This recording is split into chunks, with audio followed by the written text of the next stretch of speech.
할렐루야. 여러분 반갑습니다. 제가 이 앞에 앉아서 찬양하는 가운데에 제가 이게 참 특별한 복을 받았구나 생각해보니까 너무 많은데 세 가지만 말씀드리면 첫째로 제가 광주 베델교회 특별히 이종기 목사님 참 존경하는 목사님이고요, 참 믿고 따르는 선배님이고, 또 아버님은 포항에서는 정말 전설이십니다.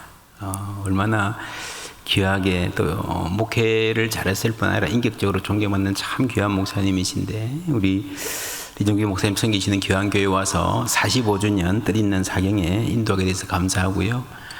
두 번째로는 광주의 딸 한강이 노벨상을 받은 이때에 광주의 공기를 한번 느껴보고 싶었습니다. 여러분 자랑스러우시죠? 예. 로마 제국이 세계로 향해서 길을 뚫었잖아요. 모든 길은 로마로 통한다. 그렇죠? 그 뭐 하려고 뚫었겠어요? 전쟁하고 돈 벌려고 뚫었어요. 그런데 그 길을 통해서 하나님 복음을 증가하셨습니다. 한국 사람들이 여기저기서 잘 하고요. 이 소위 K컬처가 지금 세계에서 가장 핫한데, 저는 하나님이 이것을 선교 위해서 쓰셨으면 좋겠다, 그런 기도가 있습니다. 세 번째는요, 제가 오늘 새롭게 태어났습니다. 이거 리본이라면서요. 다른 데 가면 리본인데 이건 여기서는 리본이라면서요. 얼마나 멋진지. 우리 교회도 제가 목사님 만날 때마다 사실은 제가 목회를 많이 배웁니다. 이거 배워가야 되겠다 생각하고 저도 달았습니다.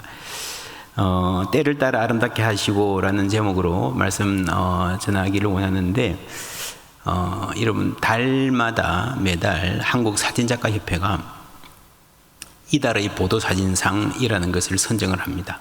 3년 전에 영덕 울진 지역에 산불이 크게 났을 때에 그때의 사진입니다. 이 사진 제목이 뭔가 하면요, 마지막 비행이에요. 온 산에 불이 붙었습니다. 소방서들이 다가갈 수도 없고 소방도로 인도도 없잖아요, 그죠? 그래서 이 헬기 타고 이렇게 물을 막 붓는데 지금 해가 져요. 밤이 되면 더 이상 물을 못 붓잖아요.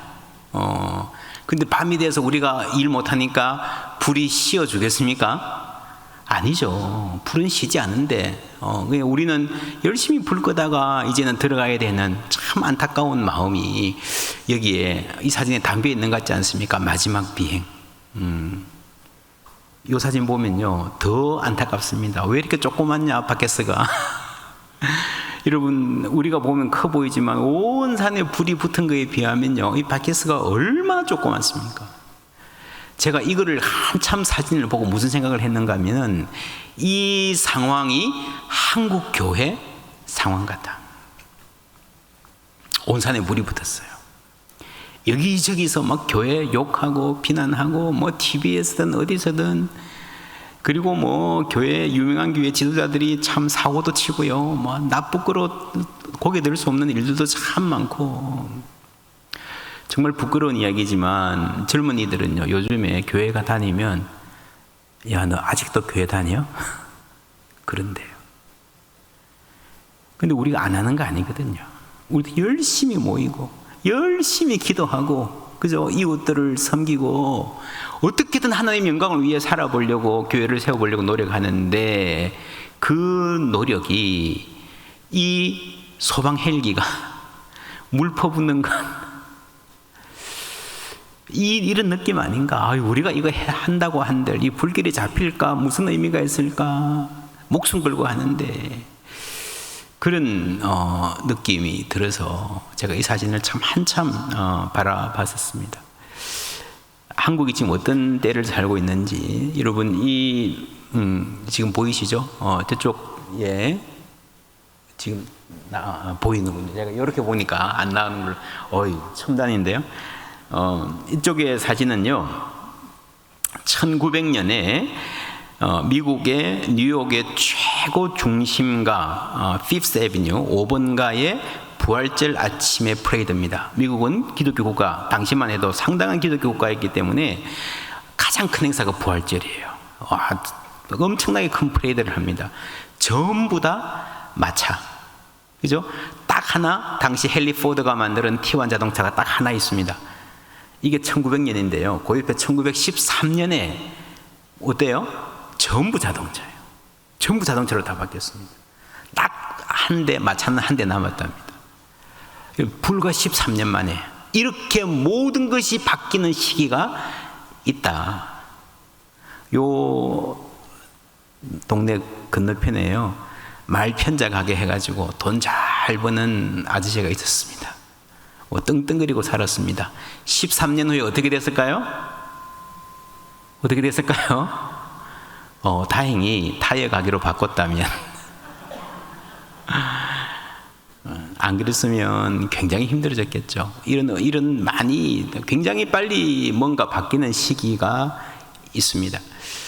여러분, 요즘에 식당 가면 가끔씩 돌아다니잖아요. 뭐죠? 이렇게 서빙 로봇, 그죠? 한 사람 목 하는데, 여러분 그게 한 달 쓰는데 얼마인지 아십니까? 서빙 로봇을 하나 쓰려면 한 달에 30만 원입니다. 그럼 KT 홈페이지 들어가 보면요, 일당 10,000원짜리 직원을 채용하세요. 일어났습니다. 여러분, 이 세대가 정말 빨리 바뀌고 있습니다. 여러분, 특별히 AI로요 프로그래밍 하는 분들 들으면 이렇게 물어봅니다. 당신 프로그래밍 하는데 AI로 하니까 얼마만큼 더 효율이 증진했냐? 30%, 50% 이렇게 물어보잖아요. 아니야, 30배, 50배로 물어보라 그럽니다. 이게 뭐와 같은가? 옛날에 포크레인으로, 옛날에 삽질 하던 때에 포크레인이 들어와서, 그죠? 몇백 배의 효율을 내잖아요, 그죠? 이렇게 세상이 빨리 바뀝니다. 그러면 이게 다 이 기술의 발전이라고 하는 게 단지 잡이 없어지고 이런 거에만 관련이 있을까? 여러분, 요게요 1920년 사진입니다. 여성들이 거리로 나와서 우리에게도 투표권을 주시오 라고 하던 사진이에요. 그러니까 1920년에 이래서 세계 최초로 미국이 여성도 투표를 하게 되었습니다. 여러분 놀랍죠? 그 선진국이라 하는데도요 불과 100년 전만 하더라도 남자만 투표했어요. 여자도 투표하게 해주세요 하면 잡아 넣었습니다. 그랬는데 여러분, 이 여성들이 우리도 투표하겠다라는 이거하고 자동차가 많이 발전한 이 기술의 발전이 이런 관계가 있을까요, 없을까요? 관계가 있죠. 남자들이 모는 마차만 타고 다니다가 내가 운전할 수 있는 시대가 되니까 여성들의 권익이 바뀌는 겁니다. 여러분, 기술의 발달은요 사실은 인간 모든 관계에다 영향을 끼칩니다. 학교에서 한 줄 한 줄 받아쓰면서 공부하던 학생들이 이제는 온라인으로 수업을 할 때에 전통적인 사제관계가 바뀔까요, 안 바뀔까요? 바뀌죠. 선생님과의 관계가 바뀝니다. 마찬가지로 교회에서 우리가 목사님과의 관계, 하나님과의 관계에 대한 생각도 많은 사람들이 상당히 바뀌게 돼 있는, 그리고 지금은요 1900년, 1913년하고는 비교도 안 될 만큼 굉장히 빠른 속도로 세상이 바뀌고 있다는 것입니다. 다 같이 한번 읽어볼까요? 예레미야 29장 7절입니다. 시작. 너희는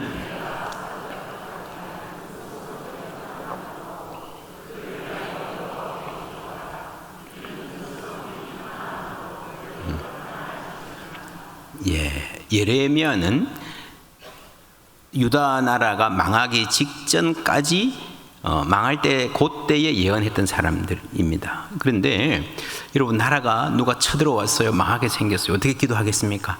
하나님 우리를 지켜주시옵소서. 혹시 잘못해가지고 포로로 잡혀갔어요. 뭐 어떻게 기도하겠습니까? 하나님 이 포로 생활 속히 끝나게 해주세요. 이거 뭐 잘못된 겁니다. 우리가 회개할 테니까 빨리 고국에 돌아가게 해주세요 라고 기도할 거 아닙니까? 그죠? 근데요 예레미야가 뭐라 그랬는가 하면, 여러분 거기 가서 취직하고 곡식 심고 나무 심으세요. 시집 장가가세요. 아들 딸 낳으세요. 아들 딸 많이 잘 키워서 여러분의 아들 딸도 그 땅에서 시집 장가 보낼 생각하세요. 여러분 믿어지겠습니까? 상상이나 하겠습니까? 생각하기도 싫은 미래예요. 그렇죠? 뿐만 아니라 그 성읍의 평안을 위해서 기도하라. 그 성읍이 잘 되도록 기도하라. 그 성읍이 어디입니까? 바벨론, 원수. 이게 말이 됩니까? 그래서요 예레미야는요 진짜 우리 감각으로 솔직히 생각하면 돌 맞아 죽어도 싸요. 어떻게 여러분 그 적국을 위해서 기도하라 그럽니까?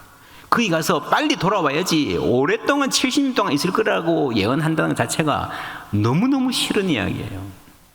그런데 그때는 그랬는데 오랜 세월을 지나고 보니까 이 말씀이 굉장히 중요한 말씀이 됩니다. 여러분, 이 말씀이 있었기 때문에 세계 곳곳에 퍼져나갔던 유대인 이민들, 디아스포라들이 그 사회에 적응하며 살 수 있었습니다. 여러분, 이 말씀이 없었으면요 다니엘이 가능했겠어요? 어떻게 경건한 유대인 청년이 느부갓네살 밑에 가서 공무원 생활하면서 그 녹을 받아먹을 생각을 할 수 있겠어요? 매국노지. 여러분, 이 말씀이 없으면요 에스더가 가능하겠어요? 어떻게 순결한 유대인 처녀가 페르시아 왕의 이방 왕의 짐승과 같은 그 독재자의 왕비가 될 생각을 하겠어요? 그거는 불가능한 거예요, 전통적인 이스라엘 사람들의 생각으로는. 그런데 지나고 나서 보니까요, 예레미야 29장 7절 하나님의 말씀이 있는 거예요. 그렇죠? 거기 가서 살아라. 그 성의 평안을 구하라. 그래서요, 지금 유대인들은, 저도 미국에 오래 살았는데 미국 만나보면 정말 재밌습니다. 우리는 그렇게 생각합니다. 유대인들은요 굉장히 고집스럽고 자기 정체성을 유지하는데 굉장히 단단한 사람들이다. 맞아요. 그런데 또 다른 면에서 이 유대인들은요 세상의 어떤 사람들보다 적응력이 뛰어난 사람들입니다. 어느 나라 가더라도 그 나라의 문화에 굉장히 잘 섞이는 이중성이 굉장히 강한 정체성과 굉장히 강한 적응력이 동시에 있는 참 독특한 사람들입니다. 그게 바로 예레미야 29장 7절에서 나왔어요. 오늘 우리에게 적용하면 앞으로 세상이 어떻게 변할까? 막 인터넷, AI 시대, 엄청나게 막 세속화되고 이런 세대가 악한 세대일 수 있습니다.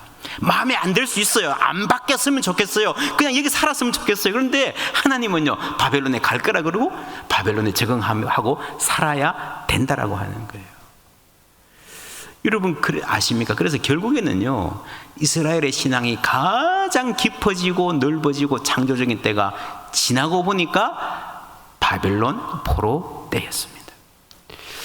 여러분, 우리가 앞두고 있는 이 미래가 두려운 게 사실인데, 예측이 힘든 것도 사실인데, 여러분 미래에도 하나님은 여전히 하나님이신 것을 믿으시기를 바랍니다. 바벨론이 세상을 장악한 것 같지만 그곳에서도 여전히 하나님은 일하고 계시고 우리와 함께 하실 줄 믿습니다. 그래서 두려운 미래, 막 급변하는 이 상황에서도요 우리가 정말 말씀 붙들고 살아갈 그 방향을 우리가 분명히 한다면 더욱더 멋진, 이제까지 생각하지 못했던 은혜의 시대, 부흥의 시대가 올 수도 있겠다. 저는 그렇게 믿습니다. 그래서 여러분, 우리가 미래를 예측하는 것은요 대단히 어려운 일입니다. 제가 최근에 쓴 책에 모든 지도는 낡은 지도다. 여러분, 지도가 인쇄대가 나오면요 그 지도는 이미 낡은 지도예요. 요즘에 길이 얼마나 많이 생깁니까? 그죠? 여기 길이 있었네? 그런 뿐만 아니라 우리가 생각하는 사고방식, 어제는 맞고 오늘은 틀린 경우가 많습니다. 예를 들면 지도가요 길만 있는 게 지도가 아니고 맛집 지도 이런 거 있잖아요. 맛집 지도. 여러분 아시죠? 맛집 지도. 맛집 지도가 매일 바뀌는 거 아십니까? 그 집 문 닫았어. 이 집이 최고 맛있었는데 이제는 더 이상 아니야. 그렇죠? 권력의 지도 굉장히 많이 바뀝니다. 문화의 지도, 모든 지도가 다 바뀌기 때문에 우리가 이 세대를 어떻게 살아야 가는가 하는 것은요 지도도 중요하지만 훨씬 더 중요한 게 나침반입니다. 어떤 방향을 향해서 갈 것인가. 지도만이 아니라 나침반. 그래서 영적인 나침반을 찾는 것이 굉장히 중요합니다. 한국의 여러 가지 변화를 우리가 마주하고 있는데 우리 많이 불안하죠. 불안한데 한국의 가장 큰 문제가 이겁니다. 여러분, 프랑스라는 나라가 고령화 사회에서 초고령화로 가기가 154년 걸렸습니다. 미국은 몇 년이에요? 94년. 지금까지 세계에서 가장 빨리 간 나라가 일본입니다. 36년. 한국은 26년. 여러분, 그러니까 어떤 변화든 사실은 웬만한 인간은요 변화에 적응할 수 있습니다. 적응해서 살면 돼요. 고령화든 뭐든 뭐 출생률 저하든 그냥 살면 되지 뭐, 그죠? 근데 문제는요, 변화 속도가 너무 빠르다는 데 있습니다. 출생률이 전환돼서 학생들이 없어지잖아요, 그죠? 선생님 다 뽑아놓고 어떻게 할 겁니까? 갑자기 뭐가 바뀌면요, 우리가 준비가 안 돼 있는 겁니다. 지금도 세상은 빨리 바뀌고 있습니다. 한국 사회가 이런데 한국 교회는 준비되어 있는가? 여러분, 고령화 속도가요, 한국 교회가 훨씬 더 빠릅니다.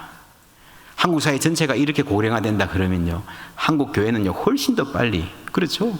젊은이들, 이런 우리가 알게 모르게 야, 기독교는 불교나 이런 데에 비해서 좀 젊은이의 종교라는 막연한 생각이 있습니다. 그 옛날 소리인 거 아시죠? 기독교 인구가 전체보다 훨씬 더 많이 빨리 고령화되어 있습니다. 더 가속화될 겁니다. 이것 자체가 좋고 나쁘고를 떠나서 여러분, 빨리 바뀌는 것에 우리가 적응을 할 수 있어야 됩니다. 대비를 해야 된다는 거죠. 지금 한국 사회를 말하는 가장 핵심적인 한마디가 뭔가라고 물어본다면 저는 영끌이라고 대답하고 싶어요. 영끌. 아시죠? 영혼까지 끌어모아서 부동산 투자하고. 여러분, 영혼까지 끌어모은다는 말은요, 굉장히 심각한 말입니다. 모든 에너지를 다 끌어모아서 여기에 투자한다 그러니까요, 이것 외에는 다른 것에 마음을 줄 여유가 없는 겁니다. 그렇지 않습니까? 이런 영혼까지 끌어모아서 이렇게 부동산에 투자하든지 뭘 성공을 해서 달려가야 되면요, 다른 것, 뭐 우정이든 가족이든 낭만이든 예술이든 하나님이든 에너지를, 신경을 쓸 여유가 없는 겁니다. 그런데 지금 이제 뭐 광주도 그렇겠습니다만 수도권의 젊은이들 30, 40대가 막 부동산 막 투자해가지고 막 달려가는데 왜 그런가? 이 친구들이요, 내가 지금 아파트 사가지고 한몫 잡아서 막 큰 부자 되어보겠다 이런 욕심이 있는 사람 별로 없습니다. 내가 지금이라도 아파트 안 사면 평생 무주택자로 지낼지도 몰라는 불안이 굉장히 큽니다. 20, 30대 취업 압박, 뭐 이것도 연결하는 거죠. 마찬가지입니다. 여러분, 입시지옥, 뭐 스카이캐슬 이런 드라마 보시겠지만 입시지옥도 마찬가지예요. 여러분, 대부분의 학부모들은요, 여기도 학부모들 또 손자 손녀들 입시하는 애들 있겠지만 여러분, 대부분의 학부들, 한국 평균 학부모들은요, 내가 자식 잘 키워가지고 뭐 해보겠다는 욕심에 불타는 사람 별로 없어요. 불안한 거예요. 불안한 거예요. 그래서 언제 한번 누가 청소년이 그런 글을 쓰더라고요. 명절만 지나고 나면 학원이 하나씩 늘어난다. 명절 때 만나고 나오면 이거 해야 돼, 저거 해야 돼, 자꾸 늘어나는 거예요. 불안한 거예요. 한국 사회는요, 제가 미국 있다가 한국 오니까 이런 말이 있더라고요. 인문학 열풍, 이런 말이 있더라고요.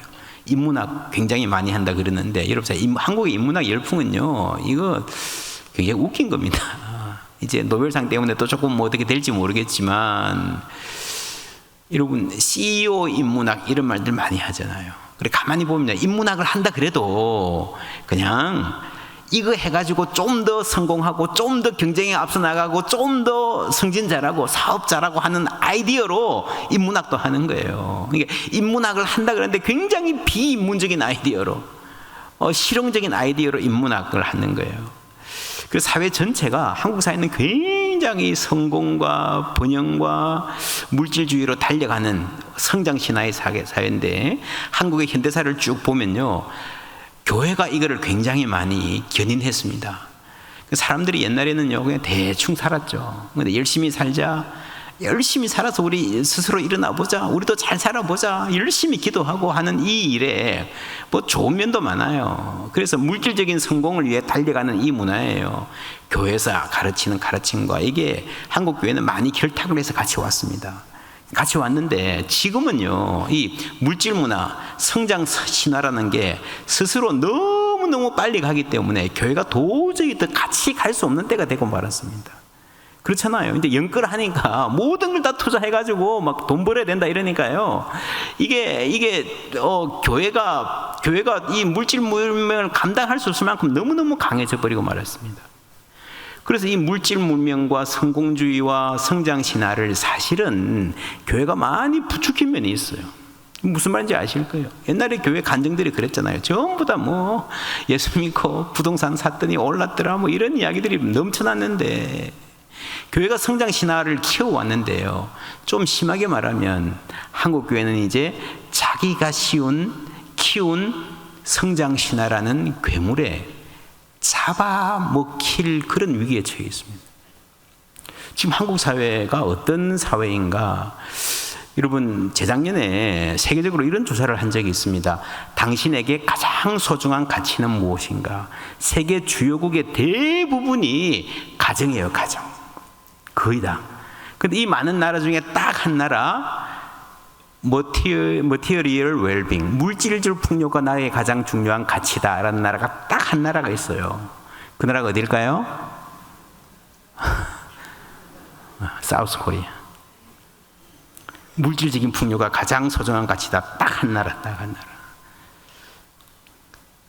청소년들에게 물었습니다. 10억을 주면 감옥에 1년 갔다 와서 평생 전과자라도 살아도 좋다 하는 고등학생이요, 70% 가까이 됩니다. 해마다 늘어납니다. 여러분, 이해가 되십니까? 초등학교 때 한 3, 40 가다가 늘어나요. 해가 갈수록 전체가 쭉 다 늘어갑니다. 여러분, 종교가 뭡니까? 종교는 사랑하는 자, 열정을 지닌 자, 이윤을 취하는 것 외에 다른 것에 정열을 지닌 실제적 인물, 무언가를 믿고 무언가를 미친 사람처럼 희구하는 자, 이해를 초월한 사랑으로 무언가를 사랑하는 사람을 위한 것이다. 재작년에 그런 드라마가 있었습니다. 나의 해방의 일지. 보신 분 계십니까?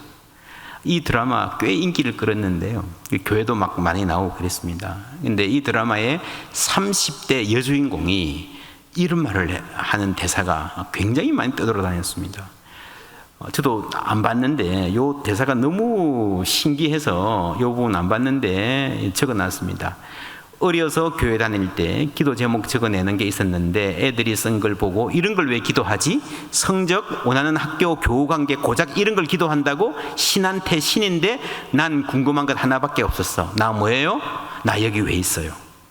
91년 이전에 존재하지 않았고 50년 후면 존재하지 않을 건데 이전에도 존재했고 이후에도 존재할 것 같은, 내가 영원할 것 같은 느낌에 시달리며 마음이 어느 한 군데도 안착한 적이 없다. 이불 속에서도 사람들 속에서도 불안하고, 나는 왜 딴 애들처럼 해맑게 웃지 못할까? 나는 왜 늘 슬플까? 늘 가슴이 뛸까? 왜 다 재미없을까? 여러분, 이게요, 드라마에서 한 이야기예요. TV 드라마에서. 교회에서 하는 이야기가 아니고, 이게 예수 안 믿는 사람들도 이 대사에 굉장히 뜨겁게 반응을 했습니다. 무슨 말입니까? 겉으로 보면 전부 다 물질주의로 달려가는 것 같지만요, 그래도 사람들 마음속에 뭔가 다른 삶에 대한 갈구함이 있다는 거예요. 교회가 이 이야기를 해야 되는 거예요. 교회가 자신 있게 외쳐야 되는 거예요. 교회가 이런 질문을, 여러분 인생 뭡니까? 라고 질문을 과감하게 던질 수 있어야 되는데 교회가 이 말 안 해요.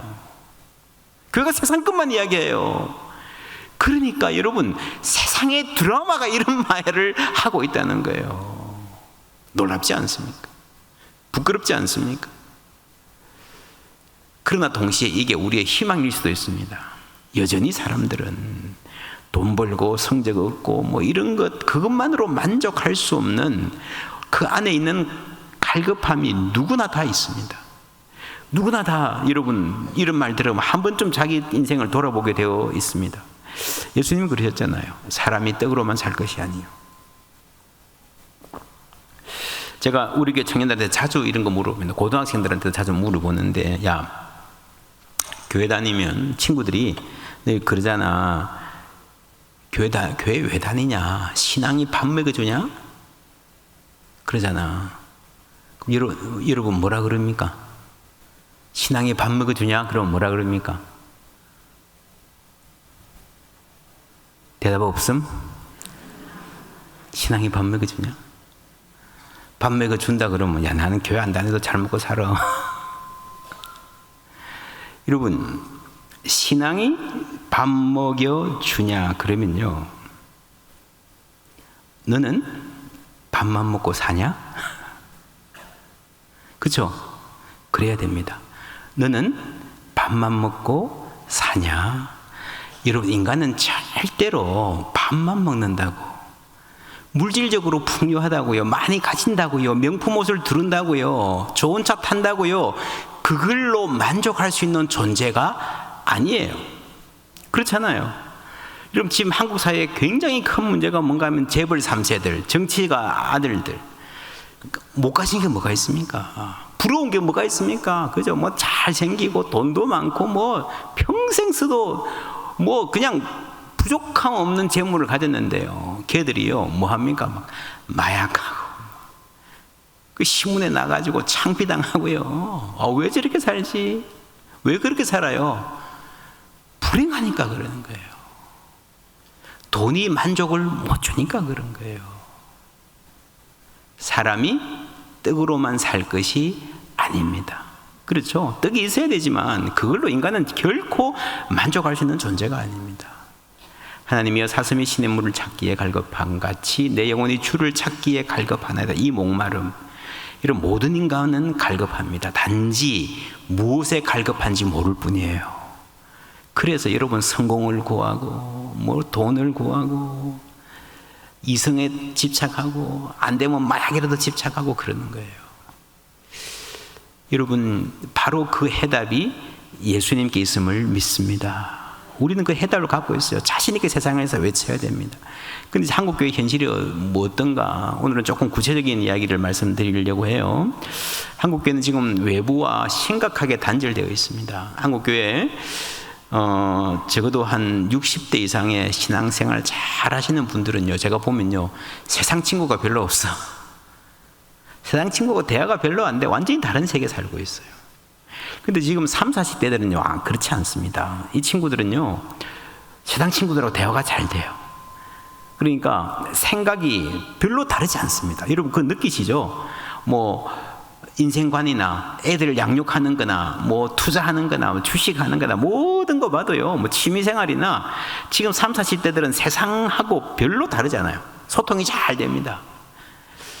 지금 우리 어른들은요 대부분 다 여러분 예수 믿는 친구들 뿐이에요. 그러니까 세상을 잘 몰라요. 그리고 교회 내에서 이 어른들하고 30, 40대들이 대화가 잘 안 됩니다.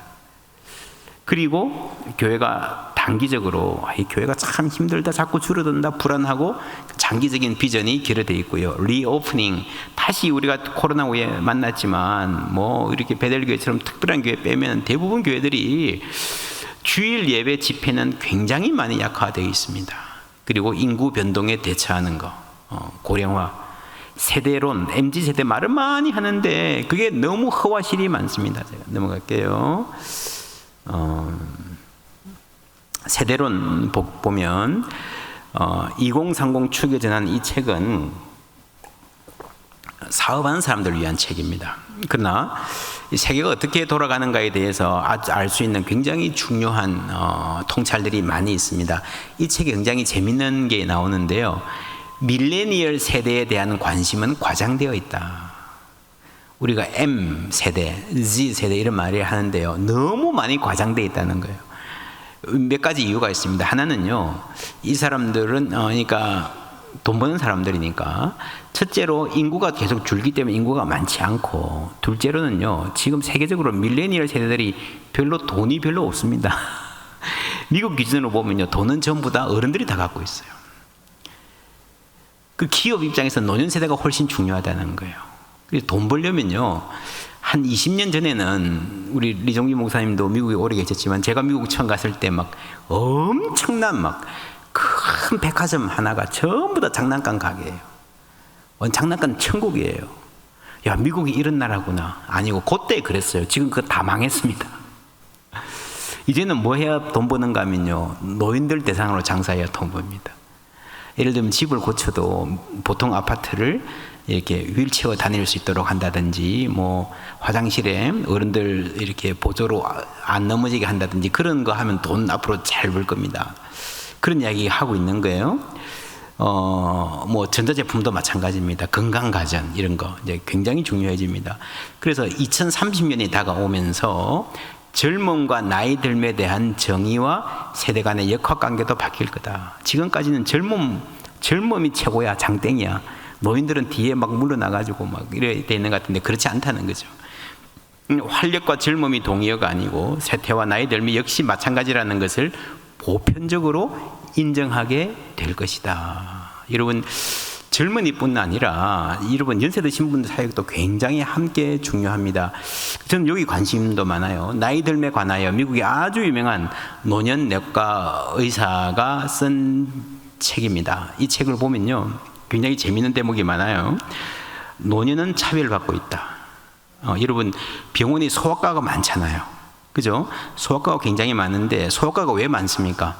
일반 어른들의 몸과 소아의 몸이 다르다는 거예요. 같은 약을 먹어도 아이들은 소화 못 시킵니다. 그런데 연세가 높으면요, 노년들 똑같아요. 여러분, 모든 약은 부작용이 있는데 어떤 약의 부작용은 노년들에게 훨씬 더 크게 미칩니다. 그래서 소아과 있는 만큼 노년과도 있어야 되는데 노년과가 왜 없나? 노년에 대한 차별이다 생각하는 거예요. 이 차별이 없어져야 된다고 하는 거예요.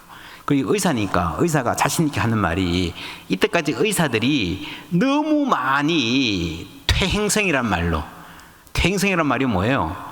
이제는 한 80년 썼으니까 아픈 게 당연하다. 그냥 못 고칩니다. 그러려니 하고 사세요. 그 말이 퇴행성이란 말이잖아요. 그게 굉장히 게으른 말이라는 거예요. 그냥 퇴행성이라면 다 끝나. 책임이 없어. 이 책에 아주 재밌는 예가 나옵니다. 93세 노인이 오른쪽 무릎이 아파서 병원에 갔습니다. 진찰을 하더니 의사가 퇴행성입니다. 이래요. 이분이 뭐라고 그랬는가 하면요, 내 왼쪽 무릎도 93년 썼는데요. 그 차별이죠. 그리고 이분은 하는 말이, 늙는다는 것 자체가 괴로운 일이 아니고, 그래서 노년도 얼마든지 아름답게 활기차게 씩씩하게 보란듯이 살 수 있다라는 것을 노년 스스로가 보여줘야 된다. 사회가 바뀌어야 된다. 저는 교회가 그걸 할 수 있다고 믿습니다. 그래서 2018년 포브스에 보면요, 이 비즈니스 잡지죠. 고령화는 기업의 축복이다 라는 말. 제가 이걸 읽어보니까 내용이 그거예요. 고령화는 뭐라고요? 준비된 기업의 축복이다. 교회에 그런 말 할 수 있을까요? 고령화. 이런 고령화는 피할 수 없습니다. 고령화는 준비된 교회의 축복이다 라고 할 수 있을까요? 저희가 그거 열심히 하려고 노력합니다. 그래서 제가 3년 전에 이런 설교했습니다. 때를 따라 아름답게 하시고, 오늘 이 본문인데 아예 담대하게 이 선포를 했습니다. 한국교회 다음 세대는 고령세대입니다. 무슨 말인가 하면요, 우리가 젊은이 다음 세대 열심히 전도해야 되지만 아무리 열심히 하고 잘 돼도요, 어쨌거나 10년 20년 후면 베델교회 대다수 성도는 연세 드신 분이 될 수밖에 없어요. 고령화가 되니까. 그죠? 그러면 10년 후에 20년 후에 베델교회 활력은요 어디에 있는가 하면요, 연세 드신 분들이 행복하게 담대하게 씩씩하게 선교적으로 살아갈 수 있어야, 그래야 교회가 활력 있는 교회가 되는 거예요. 그리고 여러분, 지금부터 생각을 바꿔야 됩니다. 모든 세대가 다 중요하다는 거죠. 하나님이 때를 따라 아름답게 하셨다 했을 때에 모든 세대가, 젊음은 젊은대로, 노년은 노년대로, 중년은 중년대로 다 하나님 뜻 안에서 아름다운 세대인 줄 믿습니다. 내 전성기가 언제예요? 지금이에요. 여러분, 그런 말이 있습니다. 불행한 사람의 행복은 언제나 과거형이다. 누가 한 말인가 하면요, 박영호 목사가 한 말입니다. 우리가 대부분 사람들 그래요. 10년 전에 그때 내가 참 행복했는데, 그죠? 싱글 때 행복했는데, 아이들 참 우리 품에 있을 때 참 좋았는데. 그렇습니까? 10년 전에는 아이고 이것들 참 징글징글하다 그랬잖아요. 그죠? 10년 후가 되면 지금을 돌이켜서 그때 좋았는데 그럴 거예요. 지금이 아름다운 것을 아는 게 실력이에요. 그래서 여러분, 옛날에는 저도 이제 이민교회 오래 있었는데 이민교회 특별히 그랬습니다. 신앙의 성계가 참 중요하다. 그러니까 우리가 먹을 거 안 먹고 쓸 거 안 쓰고 허리띠 졸라매서 교회 하나 지어가지고 물려주자 막 이렇게 해야 되는데 이걸 굉장히 열심히 했습니다. 근데 여러분, 지금은 그런 시대가 아니에요. 교회를 아무리 잘 지어놔도요, 건물이 좋다고 꽉꽉 들어찬 시대가 아니잖아요. 지금 어떤 시대인가 하면요, 신앙의 승계, 우리 할아버지가, 우리 어머니가, 우리 할머니가 예수 믿더니 나이가 80대고 90대였어도 참 행복하게, 멋지게, 우아하게, 품격 있게 사시는구나. 나도 저렇게 나이 들고 싶어. 나도 저런 노인 되고 싶어. 여러분, 그걸 물려줘야 되는 거예요. 나도 우리 엄마, 아빠, 우리 할아버지, 할머니 같은 신앙인 될래. 그 모습을 보여줘야 되는 거예요. 그 자녀들에게 가장 좋은 신앙인은요, 내가 예수 믿고 행복하게 사는 거예요. 할렐루야.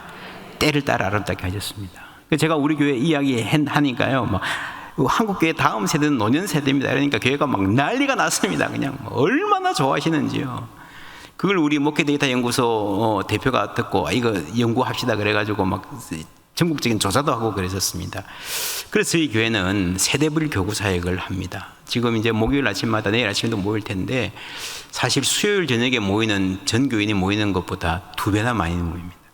굉장히 재미있게 열심히 모이십니다. 그 사이도 제가 소개하고 싶은, 우리 교회가 이렇게 이제 연령별로 1, 2, 3, 4, 5, 6, 7 지역별로 하던 교구를 다 잘라서 연령별로 청년들, 그리고 3040, 마태는 중고등부 부모입니다. 그다음 마가, 누가 70회 이상 요한 공동체인데, 이 전체에서 뭐 다 열심히 하는데 다니엘 공동체 3040 하고요, 요한 공동체가 가장 액티브하게 열심히 모입니다. 얼마나 재밌게 신앙생활 하는지 모릅니다. 참 감사한 일이죠.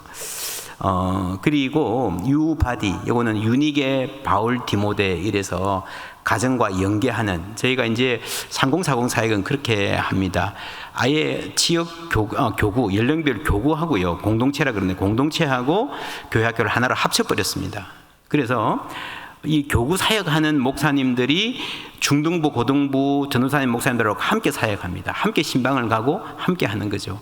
여러분, 사실은 이 고등학생, 중학생 부모들한테요, 자녀 교육이 굉장히 중요한 과제거든요. 함께 모이면 서로 함께 나눌 수 있는 주제가 굉장히 많습니다. 그래서 함께 할 때에 이제는 여러분 정말 세상이 너무 험해서 교회와 가정이 딱 하나로 합쳐서 교육을 이끌어가지 않으면 정말 신앙교육하기 힘듭니다. 교회만 맡겨놓으면 안 됩니다. 가정이 함께 해야 돼요. 그래서 아예 그냥 교구를 공동체를 교회학교와 합쳐서 함께 동행하는 교회로 가고 있습니다. 요즘 젊은 사람들 이야기 많이 하는데, 여러분 비대면 시대 그러잖아요. 비대면, 대면 이런 말이 있는데, 선택적 대면이란 말 아십니까, 여러분? 코로나 때 출근 못하고 재택근무 오래 했지 않습니까? 어떤 기업에서 재택근무 시간이 끝나고 나서 이제 다시 출근을 했습니다. 오랜만에 만나니까 50대 부장이 반가워가지고 30대 직원들한테, 야, 우리 마치고 요 앞에 가서 맥주 한잔 하자. 그러니까 이 친구들이, 아이, 부장님 아직은 좀 조심해야 되지 않겠습니까? 뭐 정부에서도 모이지 마라 그러는데, 그러냐 하고 집에 가요. 가는데 가면서 요 옆에 있는 맥주집에 이렇게 보니까요, 그 30대 직원들 다 모여 있는 거예요. 자기만 빼놓고. 그게 뭐예요? 선택적 대면이에요. 그러니까 여러분, 코로나 때 왜 모입니까? 그러면서 모이지 맙시다. 교회가 뭐 이런 말 많이 하는 거 맞아요. 맞는데, 근데 그 친구들이 아예 안 하는 거 아니면요, 자기들은 식당 가고 자기들은 친구 만나고 카페 가고 다 해요. 하고 싶은 건 다 해. 자기들 하고 싶은 거는. 하기 싫은 것은 비대면, 코로나 이런 이야기 하면서 노하는, 사양하는 핑계가 된다고 하는 거죠. 여러분, 이게 굉장히 무서운 겁니다. 왜냐하면요, 핑계가 생긴다는 거는요, 내가 선택할 수 있다는 거잖아요. 가치. 나한테는 이게 가치 있어 라고 하는 생각이 있어야 선택을 하지. 옛날에는 그냥 교회 오라니까 가야 되는 줄 알고 갔지만, 이제는 그렇지 않습니다. 그래서 이 탈가치 연끌 시대에 그럼에도 불구하고 진정한 가치를, 야, 이게 가치 있는 것이구나 하는 것을 주는 교회만이 정말 부흥하는 교회가 될 수 있습니다. 다 고립되어 있잖아요. 따뜻한 공동체에 대한 갈급함은 여전히 있는데, 그 가치를 우리가 어떻게 줄 것인가, 어떻게 선택받을 것인가 하는 아주 정말 힘든 성부의, 중요한 성부의 시대가 되었습니다. ESG, 이 리본, 여러분, 이것도요, 교회에 굉장히 중요한 가치입니다. 그러니까 젊은 사람들, 이게 환경 문제가 세대의 문제거든요. 아무래도 연세 드신 분들은 조금 느슨합니다. 이 어린 친구들은요, 우리의 미래니까 굉장히 민감한 세대가 되어 있습니다. 여러분 2016년에 바나 그룹이 이런 통계를 냈어요. 미국 기준입니다. 10대 청소년들 대다수가 음란물을 보는 것보다 물건을 재활용하지 않는 것이 더 비도덕적이라고 생각한다. 이해가 되십니까? 동의가 되십니까? 동의가 안 되죠. 그런데 여러분 이해는 됩니다. 이 친구들 말 들어보면요, 아니 음란물을 보는 게 나쁘든 말든, 나쁘다 하더라도 나한테만 해를 끼치는 거잖아. 그런데 물건을 재활용하지 않는 것은 이웃에게, 후세대에게 해를 끼치는 거잖아. 말 되는 것도 같네? 그렇죠. 여러분 이게 어른들인 우리 입장에서 말이 되고 안 되고, 동의가 되고 안 되고를 떠나서 젊은 아이들이 그렇게 생각하고 있다는 게 중요해요. 여러분 어른들이, 특별히 교회가 이걸 알아야 됩니다. 그런데 여러분 예를 들어서 할아버지 할머니가 예수 잘 믿어요. 승리책 끼고 넥타이 매고 경건하게 늘 교회 다니시는데, 교회 열심히 다니라 그러고 하는데 물건 재활용 안 해. 그러면 그 아빠, 그 손자들이 보기에는요, 사실은 이 별로 할아버지 할머니 말이 신용이 안 갈 수가 있잖아요. 그죠? 여러분 열심히 예수 믿고 교회에서는 참 존경받는 어른인데 아파트에 가가지고 경비원한테 갑질해. 그럼 초등학생 부모 아이들이 다 보고 있습니다. 제가 이제 애를 좀 늦게 낳아서 결혼한 지가 13년 만에 애를 낳았거든요. 거의 아브라함 될 뻔했습니다.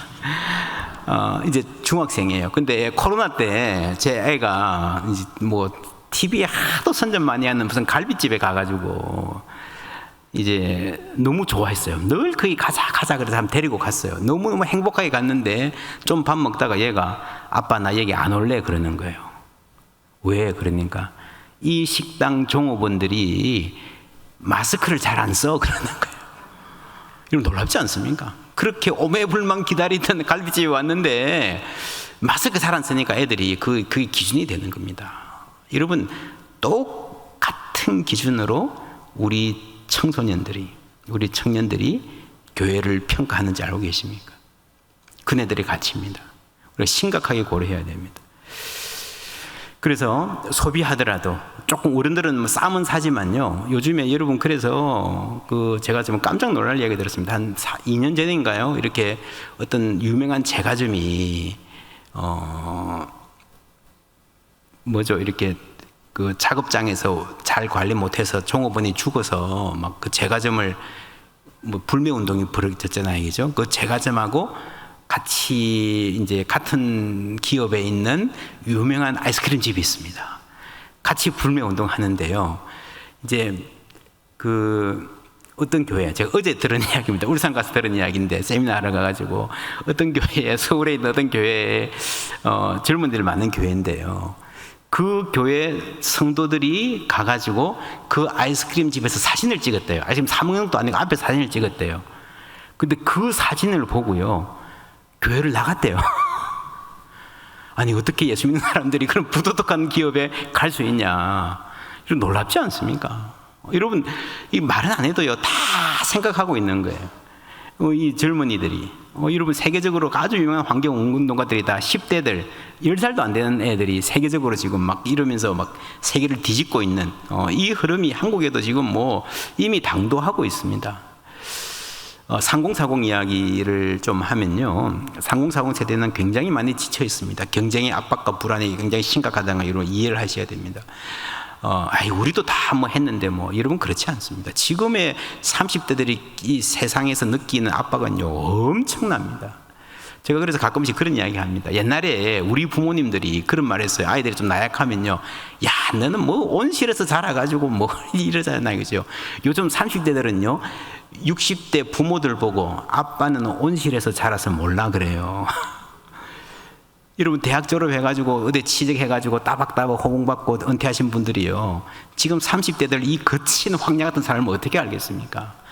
여러분 이 경쟁, 스펙 경쟁 정말 엄청납니다. 교회가 그걸 이해를 해줘야 됩니다. 젊은이 시대 핵가족 시대잖아요.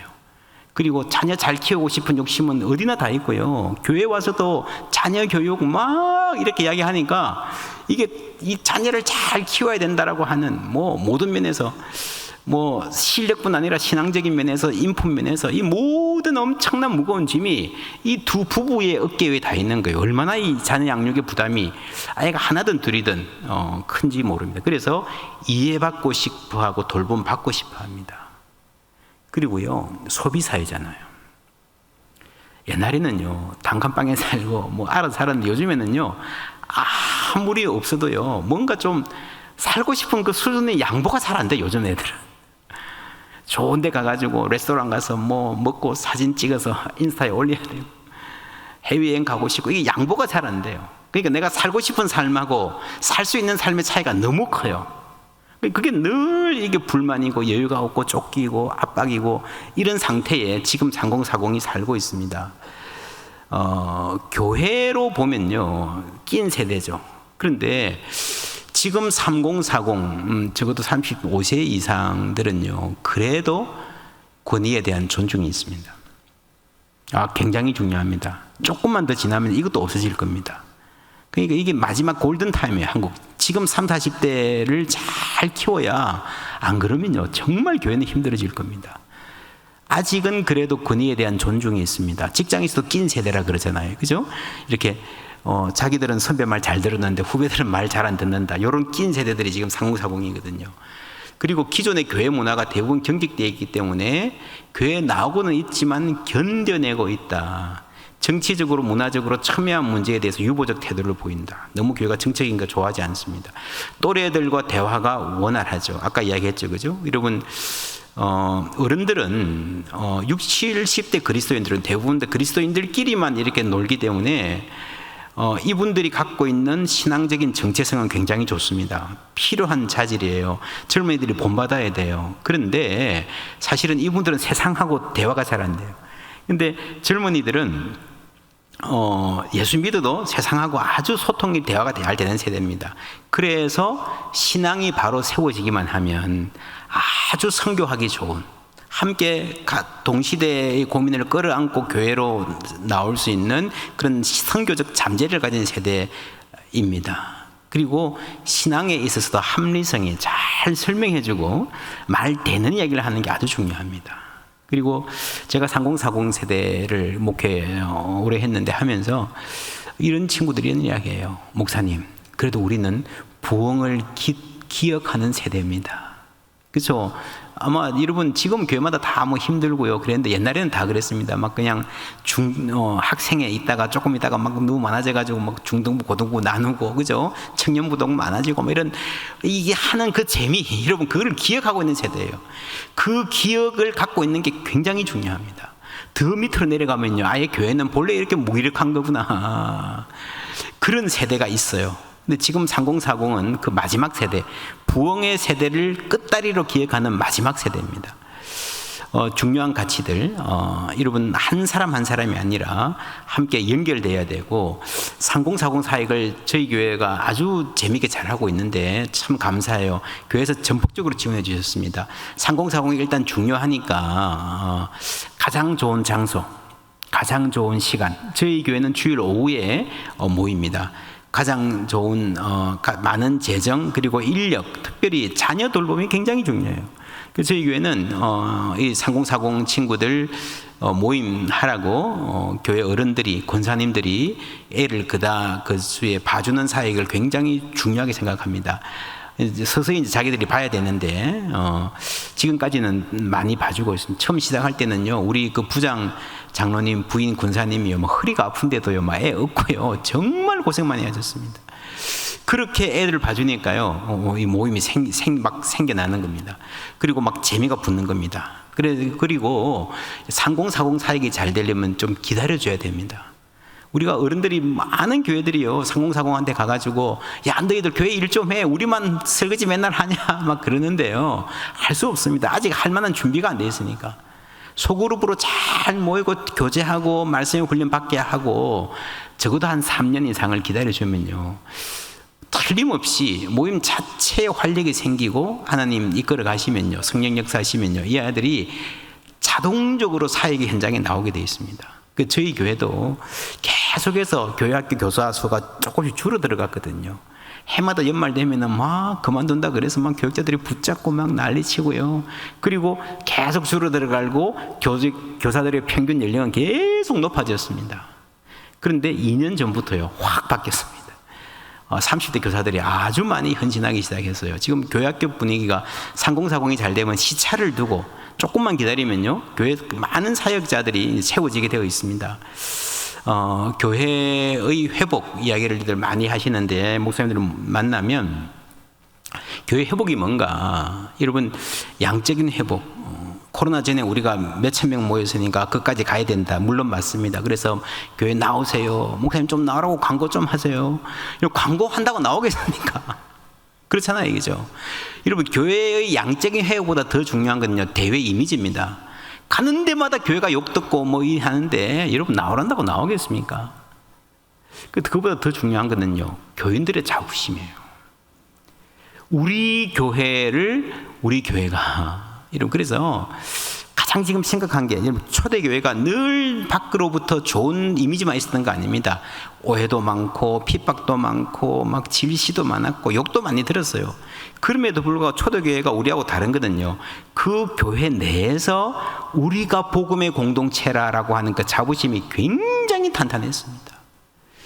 한국 교회가 잃어버린 게 이겁니다. 자부심을 상실한 거예요. 예수 믿는 거룩한 자부심 회복하시기를 주님의 이름으로 축원합니다. 여러분, 교회 이러면 막 기독교 이러면 막 부끄러운 문화가 막 돼가고 있잖아요.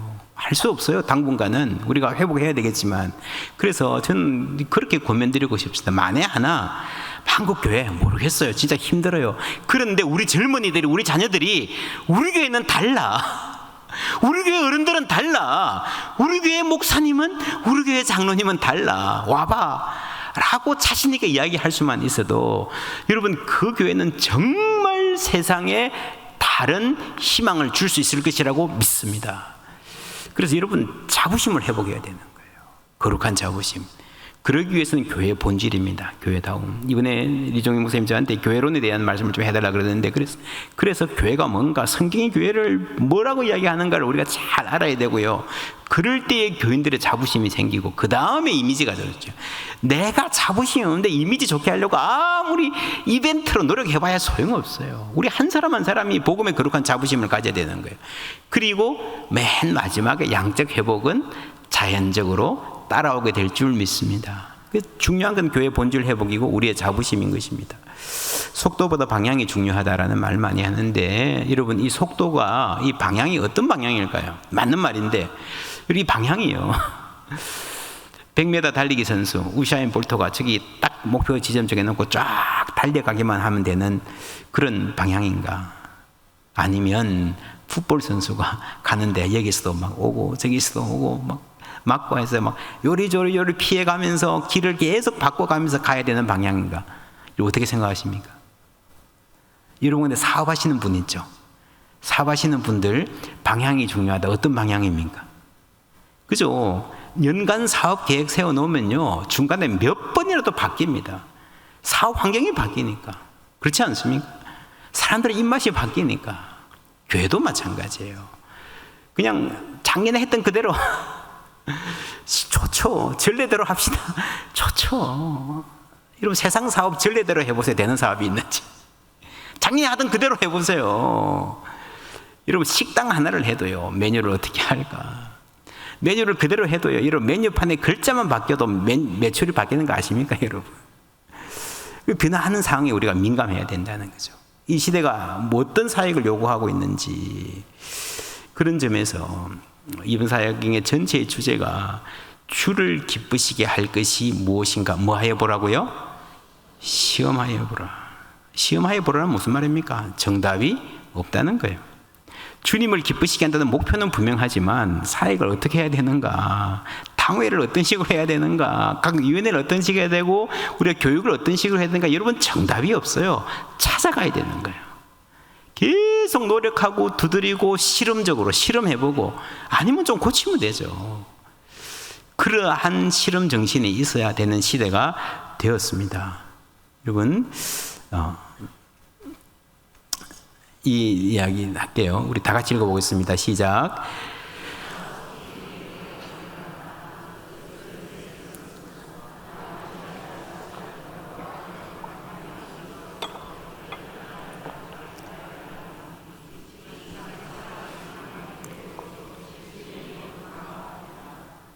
아멘. 예. 여러분, 디모데 전서는 목회서신입니다. 디모데 전서, 후서, 디도서 전체가 목회서신인데 그 목회서신 전체를 요약하는 주제문이 바로 이 말씀이에요. 하나님의 집에서 어떻게 행하여야 할지를 우리가 알아야 된다는 거죠. 배워야 된다는 거죠. 하나님의 집 교회가 어떤 속성을 갖고 있는가 하면요, 두 가지입니다. 이 집은 살아계신 하나님의 교회예요. 살아계신 하나님의 교회이기 때문에요, 움직여요, 바뀌어요, 역동적입니다. 하나로 딱 고정할 수 없어요. 시험하여 봐야 됩니다. 또 한 면에 하나님의 교회가 진리의 기둥과 터라고 그랬어요. 여러분, 기둥과 터는 움직이면 돼요, 안 돼요? 안 되죠. 굳건하게 서 있어야 됩니다. 진리의 기둥과 터는 굳건하게 서 있고 살아계신 하나님의 역사는요, 역동적으로 앞으로 나가야 됩니다. 그래서 교회가 이 두 개를 동시에 갖고 있어야 돼요. 그렇지 않으면 여러분, 교회는 교회로서의 균형을 잃어버리고 맙니다. 그러니까 안정적인 교회, 그리고 역동적으로 변화에 빨리 가는 교회가 있다면, 우리가 다 장로교 소속이잖아요, 그죠? 장로교는 안정성 쪽일까요? 역동성 쪽일까요? 어느 쪽일까요? 예, 장로교는 압도적으로 안정성 쪽으로 너무 기울어져 있습니다. 그래서 장로교는요, 그냥 옛날에 농경사회 때 그냥 살기는 좋아요. 그런데 이게 이제 시대가 빨리 바뀔 때는 이 사회의 빠른 변화에 장로교가 적응하기는 굉장히 힘듭니다. 한국이 지금 많이 힘든 이유 중에 하나가 여기에 있습니다. 이런 소위 가버넌스에 아주 총체적인 실패가 있어요. 우리가 코로나 때 여러분 기억하십니까? 코로나 때 코로나 이전에는요, 우리가 그렇게 생각했어요. 카톨릭은 굉장히 낡은 제도고 비효율적이고 우리 개신교는 상당히 많이 선진화된 민주화된 역동적인 제도다 생각했는데요, 코로나라는 상황이 딱 닥치니까 모든 종교 중에서 가장 헤매는 게 개신교예요. 뭐 어떻게 할 바를 몰라요. 그냥 제가 아는 어떤 교회는 막 토요일 밤에까지 모여가지고 내일 예배를 할 것인가 말 것인가 막 경론을 벌려요. 장로교는 변화에 굉장히 취약한 교회입니다. 그런 현실을 우리가 직시를 해야 돼요. 제가 이제 미국에 유학 가기 전에 인천 주안교회에서 교육 목사를 했었습니다. 그때 이제 우리 주안교회에 소년부가 한 300~400명 됐고 선생님이 한 80명 이렇게 되는 굉장히 큰 모임이었는데, 그때 포천에 홍수가 났었어요. 그래서 이제 우리 뭘 모아가지고 누가 요청이 들어와가지고요, 이렇게 막 이불, 옷 이런 거 막 모아가지고 전달하러 갔습니다. 갔는데 본래는 이제 선생님들 차 트렁크에 이렇게 싣고 가려고 했어요. 근데 너무 많이 모인 거예요, 아이들이 은혜를 받아가지고. 그래서 선생님 중에 한 분이 조그만 트럭을 가져와가지고 그 트럭에 싣고 이제 출발을 하는 거예요. 트럭에 싣고 출발을 하는데 우리 교회 장로님이 한 분 그걸 보셨어요. 어디로 갑니까? 그러더라고요. 그러니까 이거 포천에 누구 도와주러 갑니다 이랬는데 이분이 장로님 하시는 말씀이, 아니 교회에서 트럭에 물건을 싣고 밖에 나가는데 어떻게 당의 허락도 안 받고 갑니까? 이러시더라고요. 그래서 제가 당회 언제 하는데요? 하니까 한 달 후에 합니다. 이 포천의 사람들 다 얼어 죽었어요. 그리고 세대가 진짜 빨리 바뀌고 있습니다. 재작년에 베트남에 그 지진이 베트남에 이제 튀르키예 지진이 났었잖아요, 그죠? 그때 여러분 제가 베트남에 우리 노회 임원이었기 때문에 수련회 간다고 가 있었습니다. 근데 이제 그 보도를 보면서 같이 의논을 이제 전화로 카톡으로 의논을 했었습니다. 그러면서 제가 교회 그렇게 광고를 하자고 했어요. 이제 화요일 날 그 소식이 났는데 주일 날 사람들이 교회 오기 전에, 주일 날 모여서 의논하는 게 아니라 교회 오기 전에 결정을 해서 아예 수요일인가 목요일인가에 문자를 보냈습니다. 이번 주에 튀르키예를 위한 헌금을 합니다 라고 문자를 보냈어요. 그래서 우리 교인들이 헌금을 그날 주일날 많이 가지고 오셨습니다. 왜 그랬는가 하면요, 여러분 그때 기억하시는 분 계실 거예요. 화요일날 딱 지진이 났는데 바로 그 다음 날부터 네이버 이런 데서 모금하기 시작했습니다. 유니세프 이런 데서 모금을 많이 하기 시작했습니다. 온라인으로 굉장히 많은 모금들을 막 했었어요. 그죠? 근데 제가 총회나 노예한테 물어보니까요, 조금 기다려달라고 하는 거예요. 한 달 후에 공문이 왔습니다. 그 튀르키예 굉장히 중요한 때는 다시 난 거예요. 그죠? 그러니까 여러분 이 시기가요 굉장히 중요합니다. 며칠 사이가 지금 굉장히 중요해져. 옛날하고 다른 시대가 됐습니다. 이미 정말 마음이 있는 사람들은요 다른 데 많이 헌금을 했어요. 그래서 저희 교회는 미리 결정을 해놨기 때문에 이런 데는 빨리 역동적으로 빨리 할 수 있도록 제도가 되어 있었습니다. 약속이 되어 있었습니다. 그래서 주일날 교회 오기 전에 아예 문자 보내가지고 이번 주에 헌금합니다가 갔기 때문에 이분들이 교회로 헌금을 가지고 온 거예요. 그래서 우리 지역에 저희하고 비슷한 규모의 다른 교회보다 저희 교회 성도들이 헌금을 5배 정도 많이 했습니다. 이거는요, 뭐 다른 게 아니라, 물론 성도들의 열심도 좀 있겠지만, 타이밍이에요, 타이밍. 사역이 이 변화하는 상황에서 우리가 어떻게 역동적으로, 맞아갈 수 있는, 대처할 수 있는, 그러면서 하나님 기뻐하시는 방향으로 함께 갈 수 있는 교회를 만들어 가는가 하는 게 우리에게 굉장히 중요한 숙제입니다.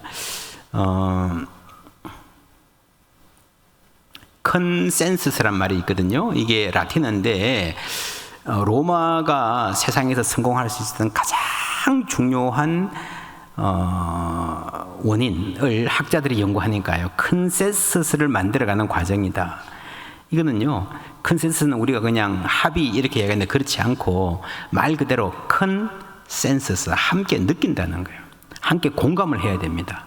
여러분 옛날처럼 교회가 당회가 했습니다, 발표하고 끌고 가고 이런 게 굉장히 힘들어졌습니다. 오늘 제가 드리는 말씀도요, 사실 굉장히 좀 전문적인 말이고 교회 전체가 함께 가야 될 방향이 아주 중요한 부분인데, 바로 이런 내용을 온 교우가 함께 공유한다는 게요, 함께 느껴야 되는 거예요.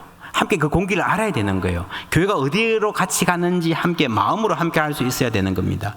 성경에 그런 말 나오잖아요. 너희는 여호와의 선하심을 맛보아 알지어다. 여러분 함께 예수님 섬기는 게 재밌거든요. 할렐루야. 함께 여러분 모았어요. 이웃들 돕고요 가는 게 재밌거든요. 신나는 일이거든요. 그걸 함께 맛보아 아는 거예요. 함께 느끼면서 하나님 이렇게 일하시는구나, 하나님 우리가 이렇게 가기를 원하시는구나, 여러분 함께 가는 여러분 되시기를 주님의 이름으로 축원합니다. 목표는 분명합니다. 목표는 뭐예요? 주를 기쁘시게 할 것이 무엇인가? 주를 기쁘시게 할 것이 무엇인지 여러분 내 개인의 삶에서도 어떻게 살면 하나님이 기뻐하실까? 그렇죠? 그게 우리 삶의 모든 목표 아닙니까? 자녀를 기르는데, 내가 직장을 선택하는데 이사를 갈까 말까, 어떻게 하는 것이 하나님 기뻐하실까? 근데 그게 딱 답이 정해진 게 있는 게 아니고요, 찾아가야 되는 거예요. 교회는 그 길을 함께 찾아가는 것입니다. 여러분 이렇게 저녁에 모여서 말씀에 귀를 기울이고 있는 것도 함께 기도하면서 우리가 어떤 길로 가야 될까 찾아가는 과정인 줄 믿습니다. 하나님 기뻐하실 줄 믿습니다. 예.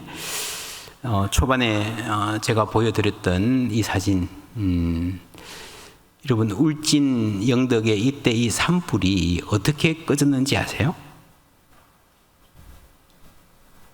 이렇게 물 부어가지고 껐을까요? 못 껐을까요?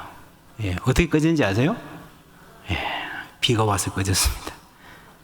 허무하시죠?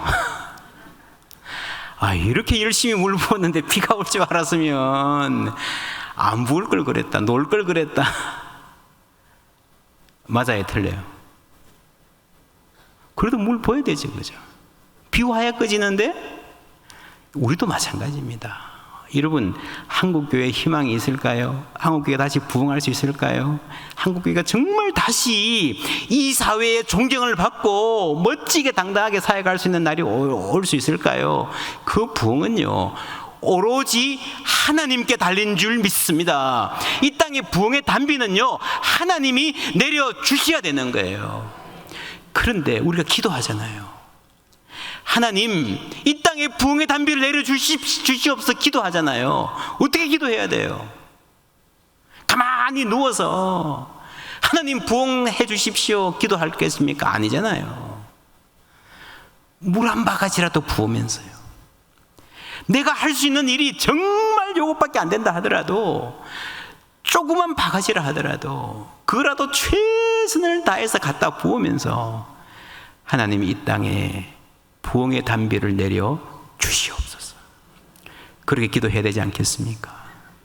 그렇게 사모하고 기도하고 사역하는 공동체를 하나님 반드시 들어 쓰실 줄 믿습니다. 세상이 여러분 아무리 어렵다 그래도요, 여러분 가정도 마찬가지입니다. 여러분 자녀도 마찬가지입니다. 세상의 눈으로 보기에는 아무리 희망이 없다 그래도요, 믿지 마십시오. 오직 희망은 하나님께 있는 줄 믿습니다.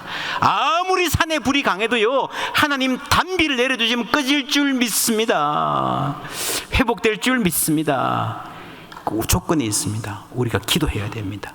기도만 하는 것이 아니라 정말 물 한 바가지라도 우리가 할 수 있는 일을 최선을 다하면서 하나님 이 땅에 부흥의 단비를 내려 주시옵소서.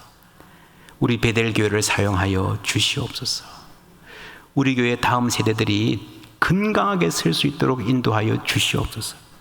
우리 교회 모든 세대들이 바로 지금이 하나님이 나를 사랑하시는 때인 줄 알고 멋지고 당당하게 살아가는 은혜의 계절 허락하여 주시옵소서. 하나님 응답하여 주실 줄 믿습니다. 기도하겠습니다. 하나님 감사합니다. 주님의 은혜로 우리가 이 자리에 모였습니다. 우리를 향하신 하나님의 뜻, 우리에게 요구하시는 삶, 우리에게 감당하기 원하시는 헌신 생각하며 기도합니다. 부흥을 사모합니다. 주님, 우리를 사용하여 주시옵소서. 간절하게 기도하게 하여 주시고 베델교회 이 공동체를 통해서 하나님 펼치고자 하시는 그 뜻 우리가 생각하며 가슴이 뛰게 인도하여 주시며 하나님 부흥의 때를 믿음으로 준비할 수 있도록 은혜나려 주시옵소서. 예수 그리스도의 이름으로 기도하옵나이다. 아멘.